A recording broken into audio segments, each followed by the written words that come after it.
Yes, please. Good morning, everyone. Welcome to SD Commerce Career, Sector 10, Panchkula. This is Sri Dheeraj here, and hope so you're doing well. In the previous class, accounting standard number 10 के regarding, that is property, plant and equipment के regarding हमारी discussion going on थी, and जिसमें आप लोगों ने अभी just basics उसके clear किए, and अभी just मेजरमेंट एंड रिकॉग्निशन में हम लोग एंटर ही करे थे, जिसमें आप लोगों ने इनिशियल रिकॉग्निशन के रिगार्डिंग तो रीड आउट किया. Clear. First of all sir, ये टॉपिक क्लियर करने के लिए पहले तो आपको ये क्लियर आउट करना होगा कि पीपीई की डेफिनेशन क्या है, प्रॉपर्टी प्लांट एंड इक्विपमेंट की डेफिनेशन क्या है, सो दैट कि नेक्स्ट ऑन तब उसके ऊपर AS10 की हम एप्लीकेबिलिटी करवा पाएंगे. रिकॉग्निशन एंड मेजरमेंट तो सर मेरा सेकंड कॉन्सेप्ट है. पहले तो आप ये देखें कि वो जो आइटम आप लोगों को गिवन है, क्या वो प्रॉपर्टी प्लांट एंड इक्विपमेंट के अंदर कवर होगी या नहीं होगी. That is the main clear. So आप लोगों ने स्कोप के अंदर जो पॉइंट रीड आउट किया, उसमें कुछ पॉइंट्स क्या थे सर. बायोलॉजिकल जो एसेट्स आप लोगों की होती हैं, like living plants and animals that are not covered under AS10 except किसको छोड़ के, bearer plants को. And what do you mean by bearer plants? Bearer plants are that plants which give produce for more than कितना, 12 months. Clear, 12 months, that are called as bearer plants, and bearer plants are covered under AS10. Wasting assets जो हैं, जैसे extraction and exploration of mineral oils, clear, mineral resources के लिए, clear, natural gases या oil के लिए जो आपने एक्सपेंडिचर या जो करे, वो आपकी कभी भी AS10 के अंदर कवर नहीं होगी. क्लियर. इन सिंपल वर्ड्स मैंने आपको ये समझाया कि सर जो आपकी पीपीई की डेफिनेशन है, PPE is a tangible item. आपको कल मीनिंग समझाया था. टेंजिबल का मतलब क्या होता है, which has its own physical substance. Clear. held for किस पर्पस के लिए, for production of goods, rendering of services, for rental, for others, and या फिर for administrative purposes. Clear. Then आपने मेरी डिस्कशन में नेक्स्ट आगे जो रीड आउट करा, that is called as recognition को लेकर. सर रिकॉग्निशन में दो पॉइंट्स हैं, पहला इनिशियल, दूसरा subsequent. Initial recognition means on the date of acquisition. पहले मैंने जस्ट आपसे टाइमिंग मोमेंट पूछा. इनिशियल का मतलब क्या है, इनिशियल मतलब जब आपने उसको परचेज किया. क्लियर. एंड सब्सीक्वेंट का मतलब क्या है, on balance sheet date, closing date आप उसको कितने का वैल्यू करेंगे. यही पॉइंट था. क्लियर. इनिशियल के अंदर आपने पॉइंट ये पढ़ा कि सर यहाँ पे तो क्रॉस क्वेश्चन ये बनता है कि आपने ये तो बताया ही नहीं कि जो एसेट आपने ली, जिस एसेट की आप बात कर रहे हैं, वो आपकी परचेज्ड एसेट है, सेल्फ कंस्ट्रक्टेड एसेट है, या मे बी एक्सचेंज का कॉन्सेप्ट है. क्योंकि मैं तभी उसकी कॉस्ट को क्या कर पाऊंगा, डिटरमिन कर पाऊंगा. आपने तो कह दिया कि इनिशियल रिकॉग्निशन जो होती है वो किस पे होती है, कॉस्ट पे होती है. बट ये भी तो बताओ ना, वे आउट क्या था उसको परचेज करने का. क्योंकि सर अगर तो एक्वायर्ड होगा, वो तो फिर कॉस्ट ऑफ परचेज आपने पूरा एक न्यूमेरिकल टाइप ऑफ क्वेश्चन वहां पे बनाया, क्या क्या चीज ऐड होगी, क्या क्या उसके अंदर लेस होगा, ईच एंड एवरी पॉइंट आपने वहां पे कवर अप किया. बट एक सेल्फ कंस्ट्रक्टेड के केस में जो आपका डाउट था कि सेल्फ कंस्ट्रक्टेड के केस में वो इंटरनल प्रॉफिट वाली क्या चीज थी. अब सर हमारे इंजीनियर्स ने, हमारे R&D डिपार्टमेंट ने, जो हमारी कंपनी में है, हमारी फैक्ट्री में है, उन्होंने ही वो एसेट क्या करी है, कंस्ट्रक्ट करी. तो जो रॉ मटेरियल या जो भी थिंग्स वैसे हम नॉर्मल पब्लिक को क्या करते हैं, सेल करते हैं, वही आइटम्स को यूज करके आपने क्या बनाई, अपने एक सेल्फ कंस्ट्रक्टेड एसेट बनाई. तो जब आप उसकी कॉस्ट को कैलकुलेट करेंगे, तो जो मटेरियल आपने अपने स्टोर में से यूज करा, जो थिंग्स आपने अपने गोडाउन में से यूज करी, आप उसकी कॉस्ट इंक्लूड करोगे या selling price. Cost. Internal profit will not become part of cost. Internal profit आपकी कॉस्ट का पार्ट नहीं बनेगा. ये पॉइंट था कि सर उसकी कॉस्ट इंक्लूड करिए ना. आप उसको ये थोड़ी कहेंगे जी जैसे नॉर्मल लोगों को सेल करते हैं हम, आपको भी उतने कॉस्ट पे चार्ज करेंगे, ये काम नहीं.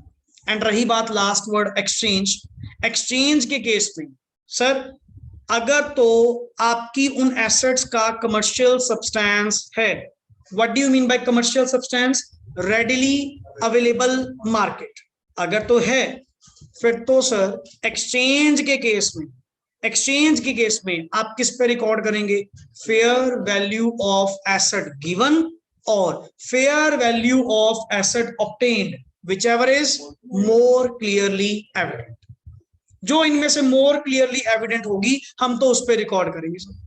क्लियर? और अगर सर आप कह रहे हैं जी हमारी एसेट्स का कमर्शियल सब्सटेंस नहीं है, रेडिली मार्केट अवेलेबल नहीं है, तो in that case old asset की बुक वैल्यू पे ही जो दिख रही है उसी पे नई एसेट क्या कर लो, कंटिन्यू करो। क्लियर? नेक्स्ट आगे आज का टॉपिक हमारा जो हमारी डिस्कशन का पार्ट है that is I think so component accounting. Component accounting के अंदर अब आपके पास कॉन्सेप्ट क्या आने वाला है कि सर वैसे तो अभी तक तो हमने जितना भी कॉन्सेप्ट करा आपने तो हमें क्लास ऑफ एसेट के ऊपर बात करी कि जी अगर वैल्यू करोगे, शो करोगे तो क्लास ऑफ एसेट वाइज ही करना, ये अलग अलग कैटेगरी में कोई नहीं पोस्ट करेंगे। अगर बिल्डिंग है तो सेम कैटेगरी में, जितना फर्नीचर है फिक्सचर है सेम कैटेगरी में, मशीनरी है सेम कैटेगरी में। अभी तक तो आप लोग वर्ड ब्लॉक ऑफ एसेट की तरह चल रहे हैं कि सर एक ही ब्लॉक मेंटेन होगा, उसी के अंदर एड लेस हो। बट क्या सर अकाउंट्स के अकॉर्डिंग कोई कंपोनेंट अकाउंटिंग भी अवेलेबल है कि आप कंपोनेंट वाइज भी उसको शो कर सकते हैं, कंपोनेंट वाइज उसकी अलग लाइफ अलग वे से उसको डेप्रिशिएट करेंगे? क्या इस तरह का भी कोई कॉन्सेप्ट है क्या? यस, पढ़िए चंद्र पढ़ो। An asset may consist of, loudly थोड़ा, significant physical components, yes, if an item of property plant and equipment, word क्या लिखा हुआ है, कंप्राइजेज टू और मोर सिग्निफिकेंट कंपोनेंट्स। अब कई बार मोस्ट ऑफ द केसेस में क्या होता है, आपकी एसेट ऐसी एसेट है जो 2-3 सिग्निफिकेंट एसेट्स को मिलकर बनाई गई, एंड वो जो 2 या 2 से ज्यादा एसेट्स हैं वो पहली बात तो सिग्निफिकेंट है, मेजर है, प्लस सबकी अपनी अपनी लाइफ है, अपना अपना यूज है, अपनी अपनी लाइफ है। तो मैं सर उसको एक ही एसेट थोड़ी शो करूंगा, उसको कंपोनेंट वाइज क्या करो, अलग अलग शो करो।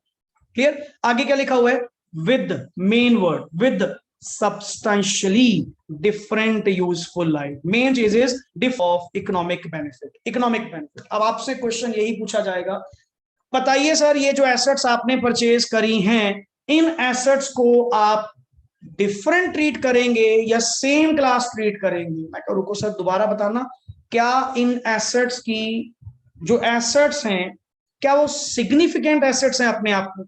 कहता यस। क्या इनकी डिफरेंट यूजफुल लाइफ है? कहता यस। क्या फ्यूचर इकोनॉमिक बेनिफिट्स भी अलग अलग हैं? कहता यस। यूसेज भी अलग है। तो सर इतना कुछ अलग हो चुका, आप इसको वैसे क्यों नहीं अलग कर देते? आप उसको एक ही एसेट थोड़ी शो करोगे जिसकी अपनी लाइफ, अपनी यूसेज, अपने इकोनॉमिक बेनिफिट्स हैं, अपने आप में सिग्निफिकेंट। अरे माड़ी मोटी अमाउंट होती ना आप करते ही ना, छोटी बहुत अमाउंट होती ना आप करते ही ना, सिग्निफिकेंट अमाउंट है सर, मेजर अमाउंट है, नहीं सर इसको सेपरेटली क्या करेंगे, ट्रीट करेंगे, अलग अलग कंपोनेंट वाइज ही क्या करेंगे, ट्रीट करेंगे। क्लियर? और अब तक मोस्ट कॉमन एग्जांपल में जहां पे ये चीज फॉलो होती है वो है एयरक्राफ्ट बिजनेस, एयरलाइंस का बिजनेस। अब एयरलाइंस के बिजनेस में सर वो जो एरोप्लेन बना हुआ है, जो एयरप्लेन बना हुआ है, उसके different different parts, different different life, different different usage, सबका अपना अपना कॉन्सेप्ट है। अब जैसे उसकी जो एयर बॉडी है, जो बॉडी है सर उसकी अपनी एक लाइफ है, जो उसका इंजन है उसकी एक अपनी लाइफ है। तो जब आपका, जबकि टोटल एसेट बनी एयरप्लेन, बट उसके कंपोनेंट तो क्या हैं, अलग अलग है।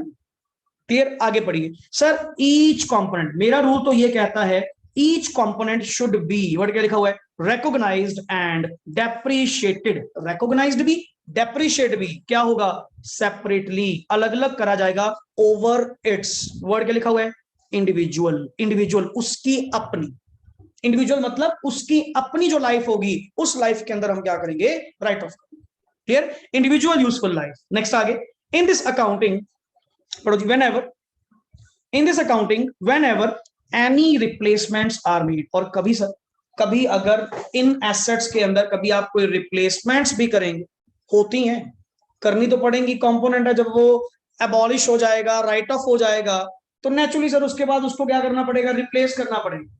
तो कोई भी रिप्लेसमेंट जब की जाएंगी, ओल्ड कंपोनेंट को, सिर्फ उसको, वही कंपोनेंट को जिसको रिप्लेस किया जा रहा है, ओल्ड कंपोनेंट को बुक्स में से क्या कर दो, डी रिकॉग्नाइज कर दो, and cost of new component को क्या कर दो, कैपिटलाइज कर दो, इफ द कॉस्ट इज क्या है, recover.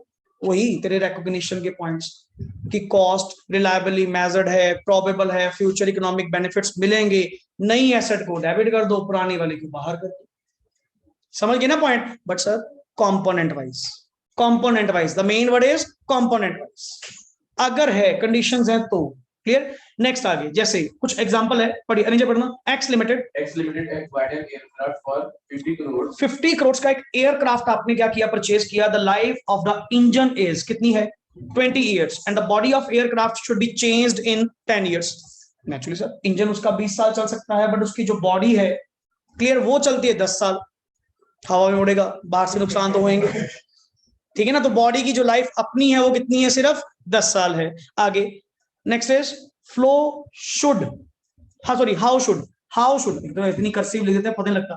How should the entity account for, पढ़िए आगे। account for the same if the proportion of engine and body is 70 to 30। अब तुझे ये तो नहीं पता था ना 50 करोड़ का तो टोटल एयरक्राफ्ट था, तुझे क्या पता बॉडी कितने की है और इंजन कितने का है? कहते बता तो रहा हूं सर 70-30, 70% आपका इंजन पार्ट है एंड 30% आपकी बॉडी की कॉस्ट है। मतलब 50 करोड़ का 70% 35 करोड़ एंड 30% 15 करोड़ की उसकी body. Yes, record the journal entry when the body of aircraft is replaced with new one during the 10th year. अब 10th ईयर पे जाके रिप्लेस तो करना होगा, रिप्लेस तो करना होगा ना, एट अ कॉस्ट ऑफ, तब की कॉस्ट 10 साल बाद, जो आज 15 करोड़ की है 10 साल बाद वो कितने की पड़ी, 20, व्हाटएवर सर जो भी होगा।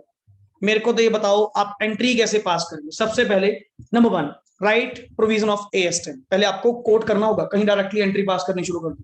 पहले अगले को बता कि ये कंपोनेंट अकाउंटिंग है जो AS10 के अकॉर्डिंग अलाउड है। क्यों अलाउड है? पढ़, एज पर AS10 कंपोनेंट अकाउंटिंग लिखेंगे। क्लियर? एक्सप्लेन नहीं करा हुआ, ब्ला ब्ला ब्ला, थोड़ा सा लिख दिया कि ऐसा कुछ लिखेंगे वहां पे। क्लियर? आगे मेन चीज number 2, in the given case, yes, the useful life of two significant parts are different, yes, hence each component should be recognized separately and depreciated over its useful life। उसकी अपनी life में क्या करेंगे, distribute करेंगे। Clear? So entry हम लोगों की first entry, initial entry क्या होगी, aircraft engine account debit, aircraft body account debit to bank. 50 crore का अलग अलग आप कंपोनेंट और क्या हुआ, दो अलग अलग दिखाएंगे ना।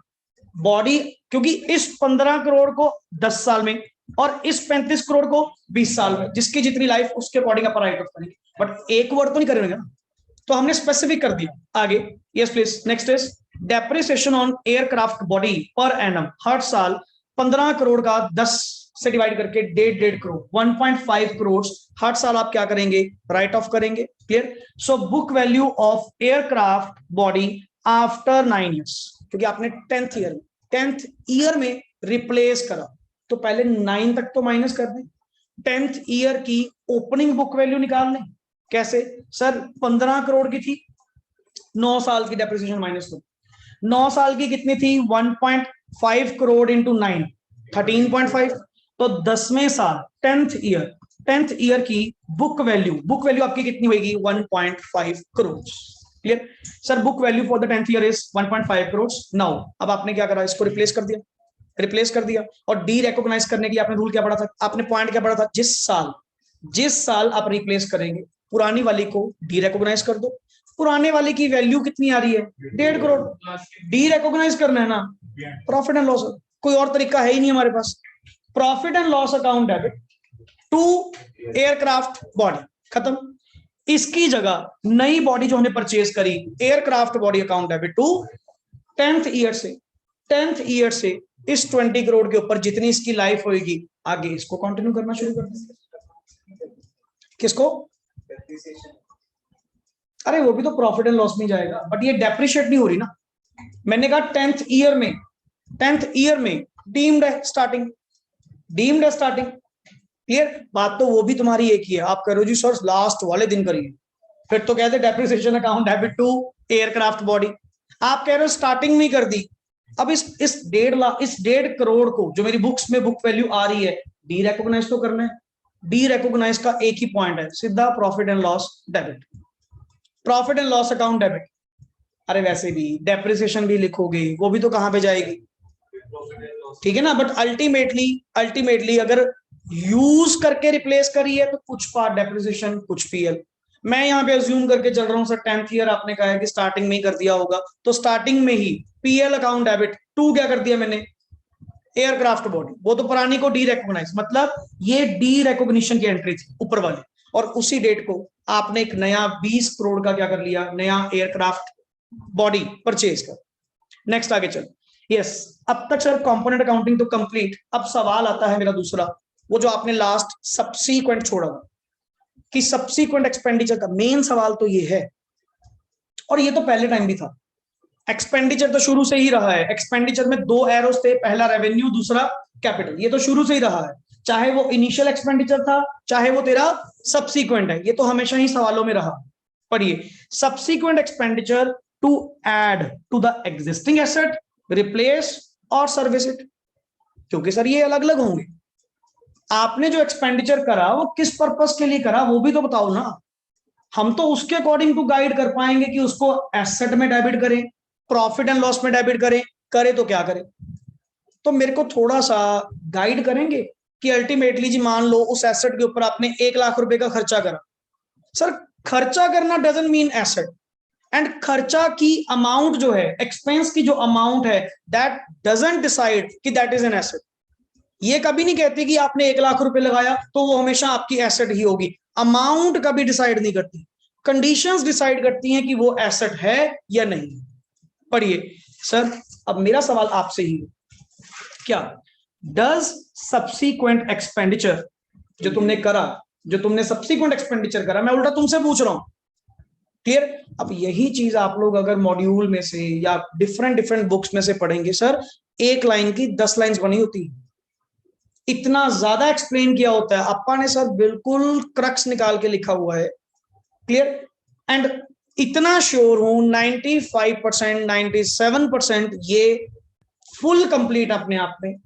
वो भी 3% हमें क्यों बोलना पड़ता है, क्योंकि कुछ ना कुछ नए क्वेश्चंस आते हैं, नए क्वेश्चंस में कोई नई प्रोविजन देखने को मिलती है, तो दैट्स वाई हर साल ये नोट्स आपके क्या किए जाते हैं, अपडेट किए जाते हैं। अब आप लोगों के बैच के साथ आप लोगों को लेटेस्ट वाले पढ़ाए जा रहे हैं। जब आप लोग पढ़ेंगे, क्वेश्चन सॉल्व करेंगे, अपनी कुछ एडिशंस करेंगे, या नेक्स्ट ऑन रिवीजन के टाइम कुछ सिलेक्टेड क्वेश्चन मैं आपसे डिस्कस करूंगा, तो इसमें थोड़ा बीच में अपडेट करते रहेंगे, क्लियर है। अदरवाइज कोई क्वेश्चन ऐसा नहीं है जो तेरा इन नोट्स में से बाहर होगा, आई एश्योर यू, ये गारंटी है सर।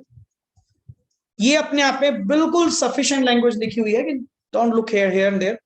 कोई फालतू नोट्स के चक्कर में पढ़ने की जरूरत नहीं है। बहुत आदत होती है अपने को, यहां से नोट्स, यहां से समरी मिल रही है, वो पढ़ लो, फलाना पढ़ लो, उसके नोट्स, इसके नोट्स। मैं कह रहा हूं दुनिया भर का मटेरियल इकट्ठा कर दो, पेपर से पहले क्या सारा पढ़ पाओगे? फिर क्यों इकट्ठा कर रहे हो, क्यों इकट्ठा कर रहे हो सर? बेटर है जो पढ़ रहे हो ना, जितना कर रहे हो, ऑल सेंस में सर मोर देन इनफ है, मोर देन इनफ बोल रहा हूं। यही अच्छे से कर लो, इतना ही सफिशिएंट कर लो, गारंटेड एग्जाम्पशंस ले लेकर निकलो। प्रोवाइडेड पहले ये तो अच्छे से कर लो।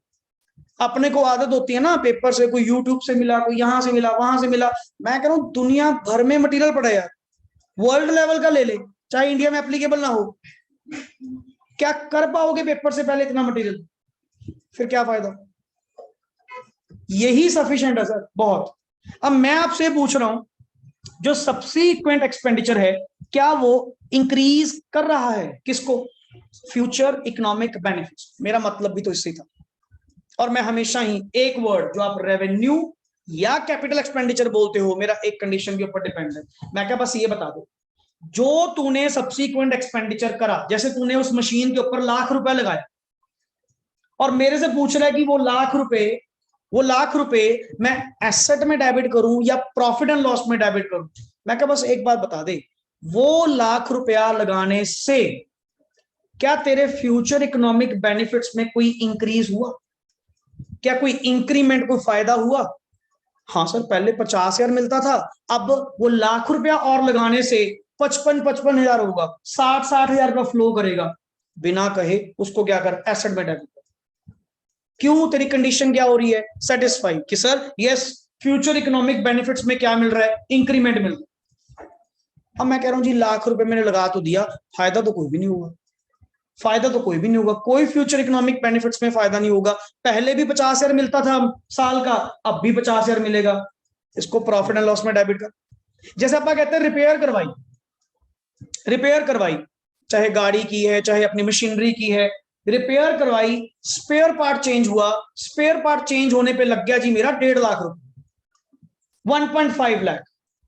अब ये 1.5 लाख रुपए क्या मैं एसेट में डेबिट करूं या प्रॉफिट एंड लॉस में डेबिट करूं? ये बताओ जी। मैं पहले आपसे उल्टा पूछूंगा, रुक, not directly quote the answer profit and loss में। क्यों भाई? अगर मैं कह रहा हूं जी रिपेयर करवाने से वो जो पहले स्पेयर पार्ट था वो घटिया क्वालिटी का था, उससे तेरे को इतने फ्यूचर इकोनॉमिक बेनिफिट नहीं थे, मेरे को सामने वाले पर्सन ने गाइड करा, सर आप ये पार्ट लगवाओ, आपकी एफिशिएंसी बढ़ेगी, आपकी प्रोडक्टिविटी बढ़ेगी, आपके एफई बढ़ेंगे। If yes then transfer to asset account, if not then transfer to. Direct answer क्यों दे रहे हो भाई? डायरेक्ट आंसर क्यों दे रहे हो? पहले रुक तो सही, क्या तूने पूरे फैक्ट पूछे? यही थिंग्स होती हैं, कभी भी थोड़ा वेट तो कर, पहले सुन तो सही। आप कह रहे हो जी सर आपने मुझे ये तो बताया नहीं, आप ये क्रॉस क्वेश्चन ही करो, सर आपने ये तो बताया ही नहीं कि वो जो सब्सिक्वेंट एक्सपेंडिचर है उससे क्या कोई एफईबी क्या होंगे, इंक्रीज होंगे। ये तुम्हारी कंसेप्चुअल क्लैरिटी होती है, यहां से पता लगता है जी बंदा पढ़ के आया है, कि मैंने तो अभी आधा क्वेश्चन पूछा था, पूरा पूछने पे मजबूर कर दिया कि पहले सर पूरा क्वेश्चन बताओ, क्योंकि आपने सही तो बताया ही नहीं। मेरे पास तो 2 पॉइंट है, आप जैसा बताएंगे मैं वैसा रिप्लाई दूंगा। पढ़िए, यस आगे। The subsequent expenditure increases the future economic benefits. That is satisfies the recognition criteria. वो दो conditions क्या थी? FEB, probable FEB flow to the entity and cost should be measured reliably. कहता जी कॉस्ट तो है, मेन तो ये बताओ क्या FEB आएंगे? यस, अगर आएंगे, major repair is taken every 3 years necessarily, clear, then क्या करो उसको कैपिटलाइज। क्लियर? क्या लिखा हमने? देन कैपिटलाइज अलोंग विद क्या? PP. But sir if not, कहता सर कोई ऐसे कुछ नहीं आएंगे, if replace after life over then revenue. मतलब सर अगर रिप्लेस है, अगर सिर्फ जस्ट आपने रिप्लेस करा, कोई मतलब नेसेसरी आपने कोई एडिशन नहीं करी, देन तो सर ओवर द रेवेन्यू उसको क्या करो, खत्म करो ना, प्रॉफिट एंड लॉस में चार्ज करो, देन चार्ज टू द कहां पे? Profit and loss. कोई फालतू सोचने की आपको जरूरत नहीं है।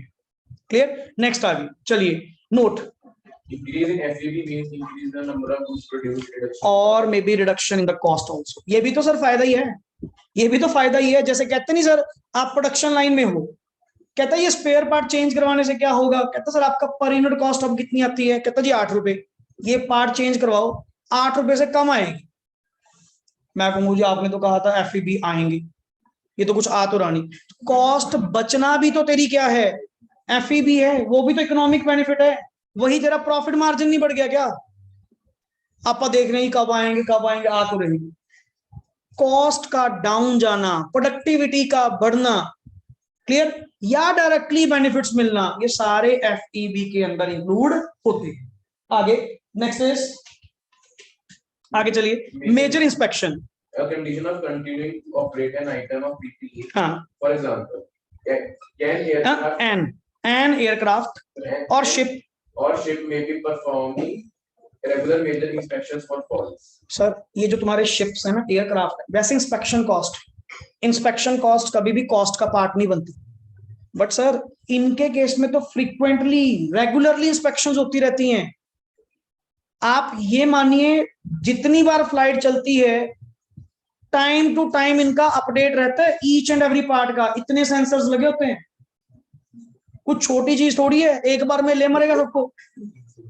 Time to time inspection sir, each and every part की, कि जैसे ही वो इन हॉल्ट जो टाइम लेते हैं ना बीच में, वो सब कुछ इनकी चेकिंग होती है, पूरी टीम रखी होती है, फिर सर इनके तो बहुत खर्चा होता होगा जी इंस्पेक्शन का।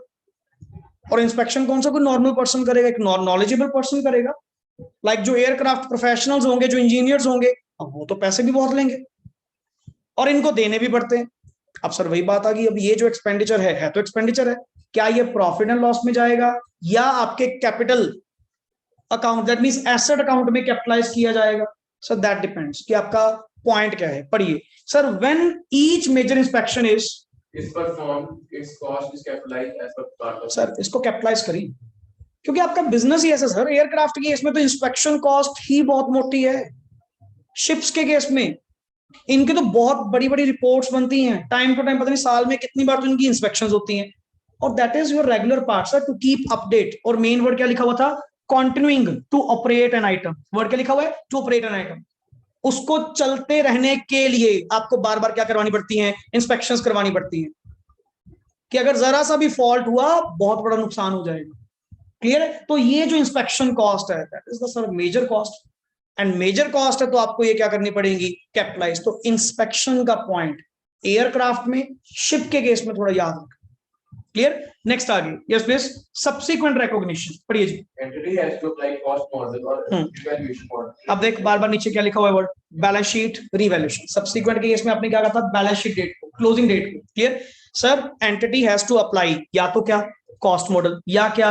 Revaluation model to recognise the PPE. Depend करता है तुम्हारी पॉलिसी क्या है, एंड जो भी पॉलिसी तुम अडॉप्ट करोगे AS 1 के अकॉर्डिंग क्या करनी होगी? डिस्क्लोज करनी है। To be very clear. आगे accounting model. Sir accounting model है ये दो, एक होता है कॉस्ट मॉडल और एक हमारा क्या होता है? Revaluation model. और रिवैल्यूएशन मतलब हर ईयर एंड पे उसकी क्या निकालेंगे? फेयर वैल्यू, रीवैल्यू करेंगे, अकॉर्डिंग टू दैट उसका हर साल क्या होएगा? ट्रीटमेंट। बट सर अगर कॉस्ट है जो हम अब तक करते आ रहे हैं, अब तक आपने जितनी बैलेंस शीट्स बनाई हैं सब में कौन सा मॉडल अपनाया है? Cost less depreciation, cost less depreciation, हमारा यही चलता है। पढ़िए, if this model is chosen, PPE should be measured every year at next page पे लिखा होगा एट किस पे? कॉस्ट माइनस वर्ड क्या लिखा हुआ है? एक्यूमुलेटेड एवरेज, आज तक की, क्योंकि ओरिजिनल कॉस्ट है ना, आज तक की एक्यूमुलेटेड डेप्रिसिएशन, और माइनस नया word accumulated impaired loss, impairment loss, sudden fall. ये सडन फॉल जिसको वर्ड बोलते हैं कि सर ऑब्सोलेसेंस होना, डेड होना। क्लियर? जो depreciation is the part of life, depreciation is normal part of life, ordinary business का पार्ट है। बट सर ऑब्सोलेसेंस होना due to natural calamity, due to कोई मान लो लेट इट बी यही अनसर्टनिटीज के कारण, ठीक है ना, ये सारे सर, ये सारे के सारे क्या? अनएक्सपेक्टेड वर्ड बोलते हैं इसको, अनएक्सपेक्टेड ऑब्सोलेसेंस। डेप्रिसिएशन तो एक्सपेक्टेड है, पता ही है स्टार्टिंग से कि चीज यूज करो ना करो डेप्रिसिएशन तो लगेगी। सर ये रूल चलते हैं AS 28 के। 28 impairment of assets, AS 28। Clear? जो आपके यहां तो नहीं है, ग्रुप 2 में भी नहीं है, 1 में है, फाइनल लेवल पे आपको पढ़ाया जाएगा, बट तब आपके पास इंड AS होंगे। क्लियर? इंड AS होंगे। बट सर हमारे टाइम पे था AS 28 इंपेयरमेंट ऑफ एसेट्स, तब से ये वर्ड है। ये वैल्यू पे आप क्या करेंगे? रिकॉर्ड करेंगे। अच्छा वर्ड भी क्या लिखा हुआ है? Net carrying amount, that is called as book. अगर आज की डेट में तुमसे पूछा जाए ना बुक वैल्यू किसके बराबर होती है, तो ये वर्डिंग बोलना। बुक वैल्यू किसके बराबर होती है? Original cost minus accumulated depreciation, यहां तक तो याद रहेगा, माइनस एक्यूमुलेटेड इंपेयर्ड लॉसेस अगर होंगे। ये भी पार्ट होते हैं सर, ये भी माइनस होते हैं एज पर AS 28, तब जाके तेरी बुक वैल्यू निकलती है। समझ गए? आगे चल, इधर आ सर। रिवैल्यूएशन मॉडल में, अच्छा सर रिवैल्यूएशन में लिखा हुआ है क्लास ऑफ एसेट पर एप्लीकेबल होगा, मतलब ये नहीं है कली एक एसेट में। रिवैल्यूएशन मॉडल ले रहे हो ना, सारी मतलब क्लास, बिल्डिंग तो सारी बिल्डिंग, प्लांट एंड मशीनरी तो सारी मशीनरी पे, ये नहीं स्पेसिफिक मशीनरी रिवैल्यूएशन पे बाकी सारी कॉस्ट, ये नहीं चलेगा सर। क्लियर? अगर करना है एक प्रॉपर क्लास पे, अगर तुमने कह दिया furniture and fixture revaluation model, तो जितना फर्नीचर एंड फिक्सचर आएगा जाएगा रिवैल्यूएशन मॉडल। क्लियर? तो क्लास पे एप्लीकेबल होगा, नॉट एसेट पे। आगे चलिए, if this model is chosen, PP should be measured at और साइड पे देख नीचे क्या लिखा हुआ, नॉट एंटिटी वाइज या नॉट एसेट वाइज, कोई एंटिटी वाइज नहीं, कोई एसेट वाइज नहीं, class wise, same class wise क्या होगा, एप्लीकेबल। क्लियर? तो सर इसके लिए क्या आया, fair value of PP minus क्या लिखा हुआ है, अब वर्ड बोलोगे सब्सीक्वेंट। फेयर वैल्यू का मतलब क्या होता है, आज की जो मार्केट वैल्यू। तो जब आज की तूने मार्केट वैल्यू निकाल ली, तेरा पुरानी डेप्रिसिएशन का मतलब है, क्योंकि जब तुमने आज की मार्केट वैल्यू निकाल ली होगी वो नेचुरली ओरिजिनल कॉस्ट से कम ही होगी। क्यों, सामने वाला पर्सन भी वैल्यू करते टाइम कंसीडर तो करेगा ये कितने साल पुरानी है। अब आप जब गाड़ी लेने जाते हैं, मान लो को 3 साल पुरानी गाड़ी है, क्या वो ओरिजिनल कॉस्ट के बराबर होगी, उससे तो डाउन ही होगी। तो जब आपने आज की मार्केट वैल्यू उठा ली, आज की मार्केट वैल्यू, पिछली डेप्रिसिएशन उठाने की जरूरत नहीं है, सब्सीक्वेंट बोल आगे से कितनी लगी। Clear? Minus subsequent accumulated depreciation minus subsequent क्या, एक्यूमुलेटेड इंपेयर्ड लॉसेस, तब जाके आपकी क्या आती है, बुक वैल्यू आती है। But the point is, main फर्क देख, यहां पे तूने क्या उठाया था, कॉस्ट, यहां पे क्या उठा रहे हो, that depends upon the model, accounting model जो आप क्या करेंगे, यूज करेंगे। क्लियर? जैसे पढ़िए सर, अब ये पॉइंट ये आता है फ्रीक्वेंसी ऑफ रिवैल्यूएशन। क्या सर हर 31 मार्च को, क्या हर 31 मार्च को हमें उसकी फेयर वैल्यू निकालनी है, क्योंकि तुमने तो रिवैल्यूएशन मॉडल कहा ना। अब रिवैल्यूएशन मॉडल क्या हर 31 मार्च को अपना वैल्यू करने बैठ जाए, ये सारा हिसाब करने बैठ जाए। कहते नहीं सर, ये फ्रीक्वेंसी पे डिपेंड करता है। मैं कहूँ what do you mean bye frequency? Frequency means number of times depend upon किसके ऊपर, फेयर वैल्यू। कहते ये फेयर वैल्यू पे डिपेंड करता है। आप मुझसे पूछ रहे हो, मैं आपसे पूछ रहा हूं, आप मुझसे पूछ रहे थे कितनी बार रिवैल्यूएशन करनी होगी, मैं तो ये डिपेंड करता है कि तेरी फेयर वैल्यू कितने टाइम तक स्टेबल रहती है। अगर तो स्टैटिक है, स्टैटिक मींस नॉट चेंजिंग, तो सर इतनी जल्दी भी करने की क्या जरूरत है, 2-3 साल में एक बार कर लिया करो, 2-3 साल में एक बार कर लिया करो। बट अगर सर वोलेटाइल है, डायनामिक है, दैट मींस चेंजिंग, हर साल कर लिया करो, हर साल कर लिया करो। That depends upon your asset ना, आपकी एसेट के ऊपर डिपेंड करेगा कि जो एसेट के बारे में आप मेरे से पूछ रहे हो, क्या वो एसेट की जो वेयर वैल्यू है वोलेटाइल नेचर की है। इफ यस, फिर तो सर फ्रीक्वेंसी आपकी बढ़ती जाएगी, नंबर ऑफ टाइम्स रिवैल्यूएशन बढ़ती जाएंगी। पढ़िए, इफ फेयर वैल्यू इज, क्या लिखा हुआ है, volatile, clear, changing, that is dynamic, fair value should be calculated, क्या लिखा हुआ है, एवरेज। हर साल करो, हर 31 मार्च, हर 31 मार्च को आप अपनी क्या करें, वैल्यूएशन करवाएं और उसके अकॉर्डिंग टू क्या करें, जो अपने ऊपर पड़ा उसके अकॉर्डिंग बुक वैल्यू निकाल लें। बट अगर सर फेयर वैल्यू जो है वो आपकी नॉट वोलेटाइल मतलब not dynamic, not changing so much, clear, then sir 3 to 5 years की रेंज में आप करवा सकते हैं, 3 to 5 years। जैसे नॉर्मली, जस्ट नॉर्मली यहां तक रिवाइज करें जी फटाफट एक बार।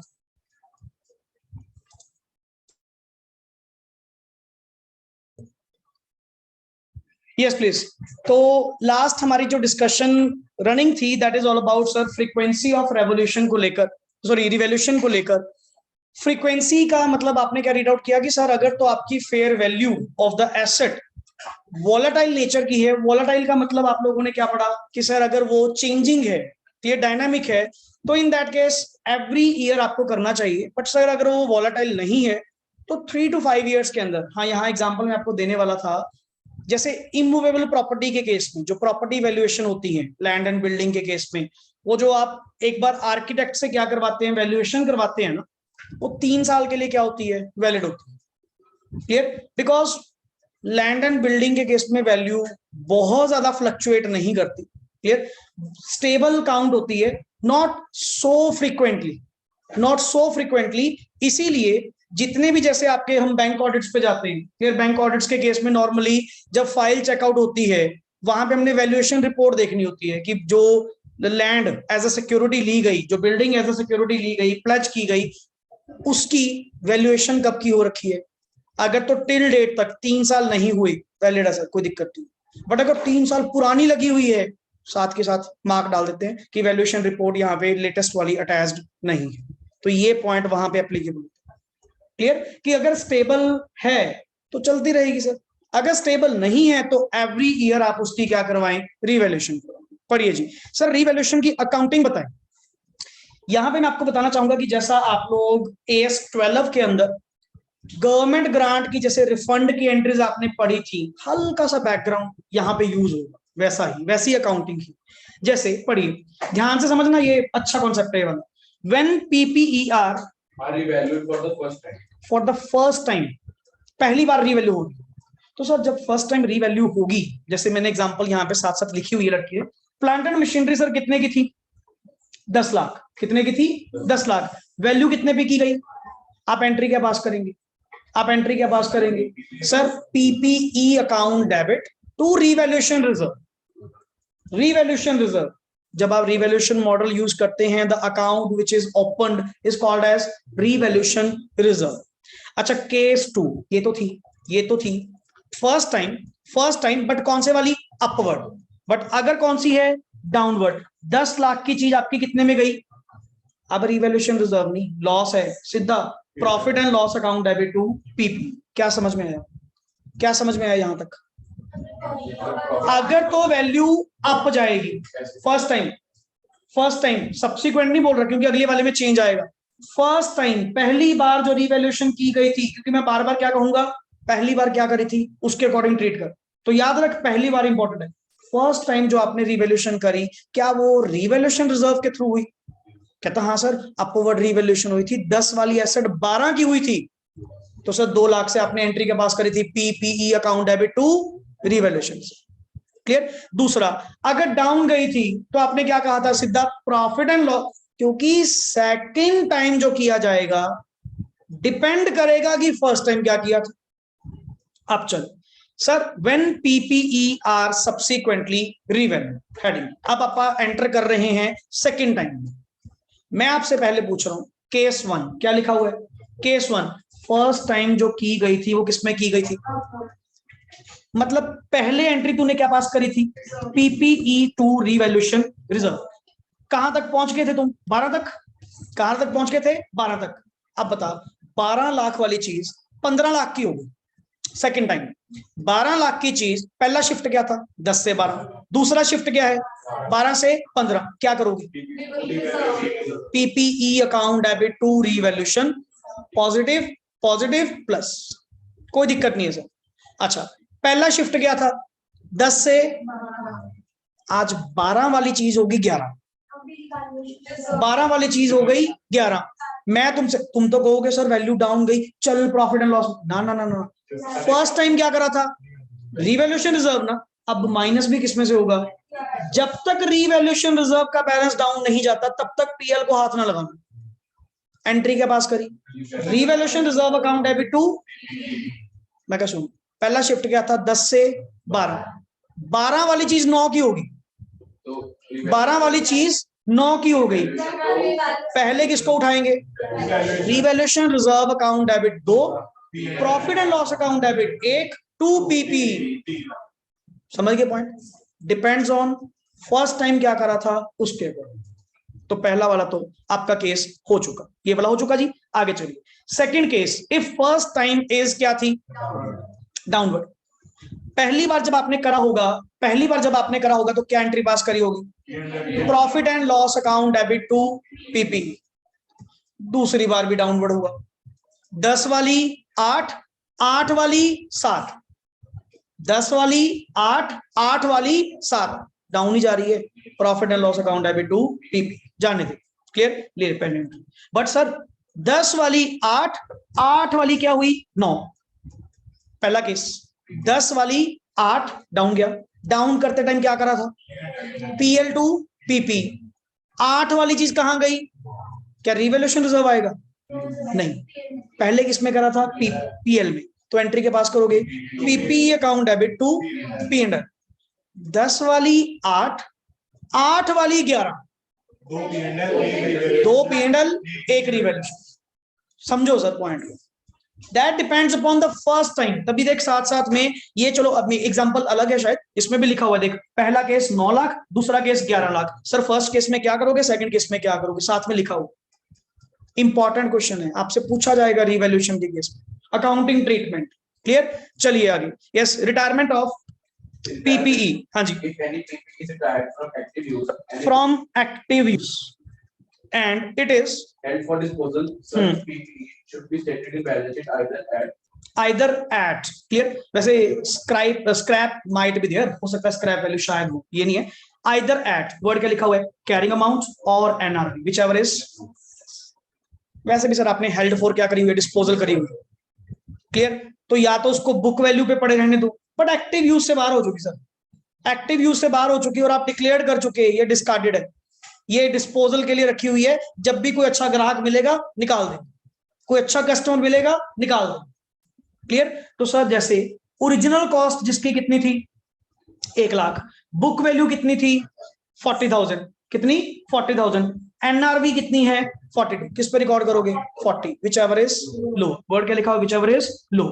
Clear, so for retired asset derecognise अलग चीज थी, वो तो खत्म ही कर दी थी, ये कम से कम पड़ी तो है, बट हेल्ड फॉर क्या है, डिस्पोजल। माइंड क्लियर है, हेल्ड फॉर डिस्पोजल है, जिस दिन को बंदा सही मिला, कस्टमर अच्छा मिला, साथ के साथ निकाल देंगे।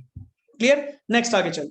यस, अब यहां पे इन्होंने पहले नीचे पढ़ो, D recognition of PPE. Yes please, D recognition of PPE का मतलब क्या है, disposal. Yes, accounting of disposal, ये साथ के चार्ट्स में बाद में पढ़ूंगा, पहले मेन जो वर्डिंग लिखी हुई है, accounting of disposal if the entity follow. अब पॉइंट तो वो है कि तुम कॉस्ट मॉडल अपनाते थे क्या रिवैल्यूएशन मॉडल, अगर तो कॉस्ट मॉडल था, तो एंट्री के पास करोगे sir, profit and loss on disposal जो भी होगा सारा का सारा कहां पे ट्रांसफर करेंगे, P&L।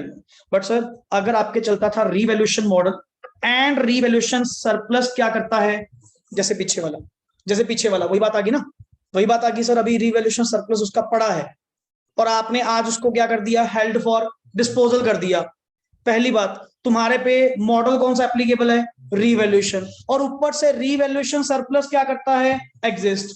तो क्या करो, profit and loss on disposal in किसमें, profit and loss account, general rules that, but नीचे पढ़ना, if any revaluation surplus exists, then transfer it to general. और उसको सर खत्म, जब एसेट ही नहीं रही, वो रिवैल्यूएशन रिजर्व जिसे आप करते नहीं थे, ये अपना सिंकिंग फंड वाला बैलेंस भी किसमें ट्रांसफर, किसमें, जनरल रिजर्व में। क्यों, जब लायबिलिटी नहीं रही, जिसके लिए वो क्रिएट किया गया था, जब वो ही नहीं रहा तो इसका भी क्या करेंगे, सेम केस यहां पे बोल रहा हूं, क्या वर्ड बोल रहा हूं कि सर अगर रिवैल्यूएशन रिजर्व तेरा एग्जिस्ट करता है, अरे कौन सी एसेट पे एग्जिस्ट कर रहा है, वो तो डिस्पोजल के लिए पड़ी है।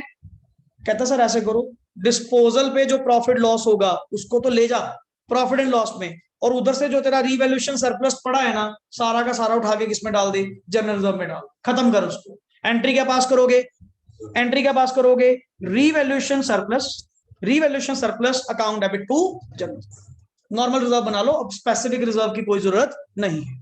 क्लियर, और ये भी तब है अगर एग्जिस्ट करता होगा, अगर रिवैल्यूएशन सरप्लस होगा। सर अगर रिवैल्यूएशन सरप्लस है ही नहीं, ये भी पीएल, फर्क ही कहां पे, मैंने ऊपर ही वर्ड क्या लिखवाया था, ये पढ़ना क्या लिखा वर्ड, एंड एग्जिस्ट करता है तो ये एक एंट्री आप लोगों की क्या आई, एक्स्ट्रा आई, अदरवाइज थोड़ी। Yes, next is depreciation. आज इसकी नोटिंग कंप्लीट कर लेते हैं। सो नेक्स्ट क्लास में आप लोगों के पास क्वेश्चंस इसके होंगे, काफी क्वेश्चंस हम जो पीडीएफ में से जो भी पार्ट हो पाया मैक्सिमम डिस्कस करूंगा, बट आज इसकी नोटिंग एक बार वन शॉट में कंप्लीट करें। पढ़िए जी। Yes, depreciation now AS 10 covers, पढ़िए जी। It is systematic allocation of depreciable amount of depreciable asset over useful asset. Sir depreciation है क्या, सिस्टेमेटिक एलोकेशन है किसकी, डेप्रिशिएबल अमाउंट की, मतलब एसेट की बात कर रहे हैं, एसेट की अमाउंट जो डेप्रिशिएबल अमाउंट है उसको सिस्टेमेटिकली एलोकेट करना, कैसे, over the useful life, that is called as depreciation. आगे चलिए, कंप्यूट कैसे करते हैं सर इसको, अप्लाई कंपोनेंट बेस्ड डेप्रिसिएशन, अगर लगती होगी वो आज पढ़ चुके आप कंपोनेंट अकाउंटिंग, अगर है तो वैसे चलो, नहीं तो आगे।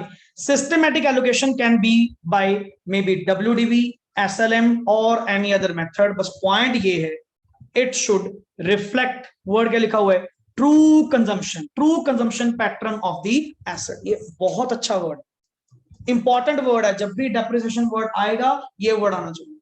मैं तुमसे पूछूं जी आप WDV क्यों लगा रहे हो, आप SLM क्यों लगा रहे हो, आप प्रोडक्शन यूनिट मेथड क्यों लगा रहे हो? सर लगाओ कोई भी, लगाओ कोई भी, दैट इज मैनेजमेंट का डिसीजन, जैसा आपको सही लगे। बस हमसे आप ये कहेंगे वो मेथड लगाना जो एसेट की ट्रू कंजम्पशन पैटर्न को क्या करे, रिप्रेजेंट करे। हमें कोई दिक्कत नहीं, ना तुझे कभी लिखा गया कि तुम WDV ही लगाओ, ना तुझे कहा गया कि तुम SLM ही लगाओ, ऐसा कभी नहीं कहा गया। आगे पढ़िए। Yes. Depreciation begins when it is ready for use. Ready for use and depreciation ceases. Depreciation लगना कब बंद होगी? जब till asset है, जब तक asset की क्या है, एक्टिव लाइफ। वो आ गया ना था वर्ड कि एक्टिव यूज से बाहर कर दी, डेप्रिसिएशन बंद, एक्टिव यूज से बंद होगी। जब उसकी एक्टिव लाइफ खत्म हो गई, डेप्रिसिएशन सीज हो जाएगी। आगे, नो डेप्रिसिएशन ऑन, साफ लिख गया दोबारा, किसके ऊपर? अरे जो बोल तो दिया, रिटायर्ड का मतलब ही क्या होता है? जो एक्टिव यूज से बाहर गई। और हेल्ड फॉर, क्योंकि सर पीपीई की डेफिनेशन में हेल्ड फॉर 4 वर्ड थे एंड उसमें हेल्ड फॉर डिस्पोजल नहीं था। जब तक पीपीई है तब तक डेप्रिसिएशन, जब वो हेल्ड फॉर डिस्पोजल हो गई, वो मात्र जस्ट आपके लिए एक थिंग है जिसको आप बेचने के लिए बैठे। क्लियर? सो जिसका एक्टिव यूज नहीं है। आगे चलिए। Useful life, residual value and depreciation method. हाँ, Useful life can be changed, residual value can be changed, बिल्कुल, depreciation method can be changed, सब कुछ चेंज हो सकता है सर, आपकी इच्छा, जैसा आप करना चाहें। All above changes, main word all above change. Prospective का मतलब क्या होता है? आगे से। ये मत कहना कि जो पहले तुम कर चुके वो गलत कर चुके, अपने आप को पापी माने, ना ना ना, ऐसा कुछ नहीं है सर। वो उस टाइम की जजमेंट थी, वो उस टाइम का काउंटिंग एस्टिमेट था जब मैं WDV, यूजफुल लाइफ, जो भी कुछ कर रहा था वो उस टाइम का था। आज तुझे नेसेसिटी लगी कि मेरे को चेंज करना चाहिए to reflect the true pattern, true consumption pattern of the asset, मुझे चेंज करना चाहिए, यू मे डू, आप करिए, कोई दिक्कत नहीं है सर, कोई गलत आपको फील करने की जरूरत नहीं है, आप अपने आप में सही हैं। हाँ, बस ध्यान रखिए प्रोस्पेक्टिवली आगे से ये चलेगा, जो हो चुका आगे। सो नॉट वर्ड, नॉट क्या लिखा हुआ है? रेट्रोस्पेक्टिव। आगे sir, can be changed in the coming years, not preceding years. कहीं शुरू से हिसाब लगा के बैठ जाओ, शुरू से कुछ नहीं करना भाई, जिस साल चेंज हुआ उस साल से 5 साल बाद, टोटल लाइफ थी 9 ईयर्स, 5 साल बाद वैसे लाइफ कितनी बचती है? 4। तेरे को लग रहा है कि 2 साल ही है, तेरे को लग रहा है 2 साल है। जैसे गाड़ी ली, तब तो कह रहे थे गाड़ी 10 साल कहीं नहीं जाएगी, किसी को क्या पता कि रैश ड्राइविंग करेंगे, किसी को क्या पता था कि ड्राइविंग इतनी गलत करेंगे। 2 साल बाद ही उसके हालात क्या दिख रहे हैं, 3 साल ही और चलेगी, 10 साल तो ना काटने वाली। कोई बात नहीं सर, स्टार्टिंग का एस्टिमेट और था, अब का एस्टिमेट और है। हाँ, बट ये ध्यान रखो, इस बार से जो डेप्रिसिएशन करनी है वो 3 साल में करनी, जितनी रिमेनिंग लाइफ, प्रोस्पेक्टिवली, आगे से, नॉट पीछे से। Clear? Yes, such change will be called change in accounting estimate. ध्यान रखना, कंफ्यूजन में मत जाना। कई कहेंगे अकाउंटिंग पॉलिसी नहीं है भाई, पॉलिसी नहीं है। एक क्या क्या वर्ड थे? यूजफुल लाइफ का चेंज होना, रेजिडुअल वैल्यू का चेंज होना, डेप्रिसिएशन मेथड चेंज होना, ये सारे तेरे क्या हैं? अकाउंटिंग एस्टीमेट हैं। अकाउंटिंग एस्टीमेट चेंज हो सकते हैं, मैनेजमेंट की इच्छा। आगे चलिए। Land and building should be sir separated होनी चाहिए। क्यों? बिकॉज लैंड के ऊपर डेप्रिसिएशन नहीं लगता। Clear? And depreciation should be charged on, सिर्फ किसके ऊपर? बिल्डिंग। कोशिश करो सर उसको अलग अलग करो। जैसे आपने बिल्डिंग परचेज करी, कौन सा कल्ली ऊपरली बिल्डिंग परचेज करी, लैंड तो भी साथ में है, लैंड की भी तो कॉस्ट होएगी सर। अगर आप वैल्यूएशन करवाने जाओ, आर्किटेक्ट 2 वैल्यूएशन करके देगा उसकी, जमीन की अलग, बिल्डिंग की अलग। तो बिल्डिंग की कॉस्ट डेप्रिशिएट हो सकती है, लैंड कभी डेप्रिशिएट नहीं होती। नेक्स्ट आगे, note the depreciation method Use should reflect the pattern in which the FEV of the assets are expected to be consumed by the end. वो तो हमारी कोशिश यही है कि जिस हिसाब से FEB आपको मिल रहे हैं उसी पैटर्न में आप उसको, वही डेप्रिसिएशन मेथड आप क्या करें। कहा तो था true consumption pattern of the asset, मतलब जैसे FEB आते हैं, जिन जिन साल में जैसे आते हैं वैसे ही आप क्या करें, एसेट को डेप्रिशिएट करें। आगे, yes the method selected to an asset should be, क्या होना चाहिए? Review, that is reviewal of method at least हर साल। At least at each financial year ending. एक बार मेथड हर बार चेक कर लिया करो कि डेप्रिसिएशन मेथड सही चल रहा है, कि जितने उसके फ्यूचर इकोनॉमिक बेनिफिट्स मिल रहे हैं या जो आएंगे क्या सही चल रहा है। एक बार कम से कम रिव्यू कर लिया करो डेप्रिसिएशन मेथड को, ये ईयरली है। नेक्स्ट आगे, change in method of depreciation should be accounted for as a change in an accounting estimate in accordance. देख साइड पे क्या लिखा हुआ, no AP, that is no accounting policy, accounting policy नहीं, अकाउंटिंग एस्टिमेट है। Clear, in accordance with the AS5 group 2 में जब आएगा तब ये कंफ्यूजन क्रिएट करेगा, सर डेप्रिसिएशन वाला ये अकाउंटिंग एस्टिमेट था या पॉलिसी, क्या तो दिया AS10 ने खुद लिख दिया बार बार कि इन सबका चेंज होना नॉर्मल थिंग है सर, अकाउंटिंग एस्टिमेट है not policy. Clear, so next is after that तो डिस्क्लोजर्स ही होंगे, लास्ट पॉइंट पढ़िए जी, disclosures. Measurement base. Yes. Also evaluation model. Yes, depreciation method, WDB/SLM, useful life of asset, gross carrying amount, accumulated depreciation, impairment loss, addition, deletion should be shown along with opening and closing, जिसको तुम reconciliation का मतलब क्या है, opening plus addition minus deletions। अच्छा, deletion में word बेचना, impairment loss, depreciation सब कुछ आ जाता है। क्लियर, अच्छा, restriction on the use of the asset of title, क्या कोई ऑनरशिप कोई है आपके ऊपर रिस्ट्रिक्शन किसी बात को लेकर, इफ यस तो आप लिखेंगे।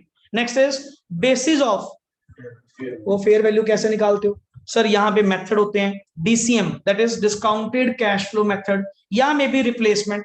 तो जो भी मेथड आप यूज करते हैं रीवैल्यूएशन के लिए, फेयर वैल्यू निकालने के लिए, हमें बताना तो होगा ना फेयर वैल्यूएशन रिपोर्ट आपने ऑब्टेन करी या नहीं करी, revaluation reserve should be shown in the क्या होना चाहिए, बैलेंस शीट। ये कुछ रिस्पेक्टिव डिस्क्लोजर्स हैं जो आपको यहाँ पे देने पड़ेंगे। हुआ क्लियर कॉन्सेप्ट? सो ये तो मेरी नोटिंग कंप्लीट होती है, बट नंबर ऑफ टाइम्स आपके पास जब क्वेश्चंस कल हम करेंगे रिपीट होती रहेगी, बट स्टिल वन टाइम जब आप इसको अपनी कॉपी पे नोट डाउन करें, बेटर है आज ही करें, ताकि मेरे कल क्वेश्चन डिस्कस करने से पहले आपके पास ये नोट डाउन होना चाहिए। क्लियर, सो AS10 की नोटिंग आप लोगों की यहाँ पे कंप्लीट होती है। नेक्स्ट लेक्चर के अंदर मैं आपको इसके क्वेश्चंस क्या करवाऊंगा, डिस्कस करवाऊंगा। यहां तक कोई डाउट? अदरवाइज इसको बनाइए, कॉपी पे लिखिए जो भी आप लोगों के डाउट्स होंगे, क्योंकि लेंथी है ना सर, लेंथी है, बहुत पॉइंट्स डिस्कस हो चुके हैं, डिटेल जाते जाते काफी थिंग्स। एक और है ना सर, जो AS6 पहले हुआ करता था डेप्रिसिएशन, वो भी तो मर्ज कर दिया गया AS10 के अंदर। अब सारा डेप्रिसिएशन तेरा किसमें आया, AS10 में आया। पहले कभी AS6 हुआ करता था डेप्रिसिएशन, वो मर्ज करके इसमें डाल दिया। तो सर लेंथी तो अपना बनना ही बनना। क्लियर है कॉन्सेप्ट? सो इसको प्रॉपरली अपनी कॉपी पे नोट डाउन करिए and according to that next आगे क्या करेंगे, इसके क्वेश्चंस सॉल्व करेंगे। Clear, thank you.